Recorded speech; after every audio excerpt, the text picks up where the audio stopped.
सर्दियों के अंदर डीजल इंजन को स्टार्ट करना बहुत मुश्किल होता है। उसके दो तीन तरीके होते हैं, बहुत आसान होते हैं। एक तरीका मैं आपको बता रहा हूँ, वो ये है कि ये मेरे पास एक इलेक्ट्रिकल हीटर है। तो आप इस इलेक्ट्रिकल हीटर को इस्तेमाल कर सकते हैं।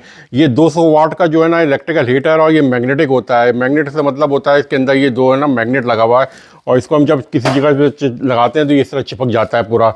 बड़ा ताकतवर होता है इसको।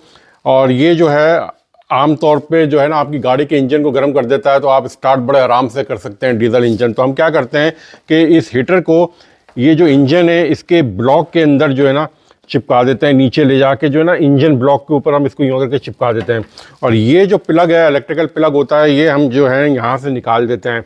तो यहाँ से निकला हुआ होता है। जब आपको इंजन स्टार्ट करना है तो आप इसको सिर्फ ना इलेक्ट्रिकल प्लग में ऑन करें, आपके गाड़ी का इंजन जो है वो हीटअप हो जाएगा। जब आप गाड़ी को स्टार्ट करेंगे तो बहुत आसानी से हीटअप स्टार्ट हो जाएगा। मेरी गाड़ी में एक गाड़ी में ये लगा हुआ है, वो मैं आपको दिखाता हूँ। तो आप ये देख रहे होंगे, ये मेरी एक गाड़ी है, उसके अंदर ये जो है ना हीटर लगा हुआ है ऑलरेडी इसके अंदर। और जब मुझे सर्दियों के अंदर ये गाड़ी अगर स्टार्ट ना कर हो पा रही हो तो मैं इसको प्लग कर देता हूँ, और ये हीटिंग करके जो है ना ये गाड़ी आराम से स्टार्ट हो जाती है। इसके बावजूद मैं तो डीजल नहीं, ये तो पेट्रोल इंजन है। पेट्रोल इंजन भी बाज़ औक़ात सर्दी में स्टार्ट नहीं हो रहे होते, तो उसमें भी आप ये काम कर सकते हैं।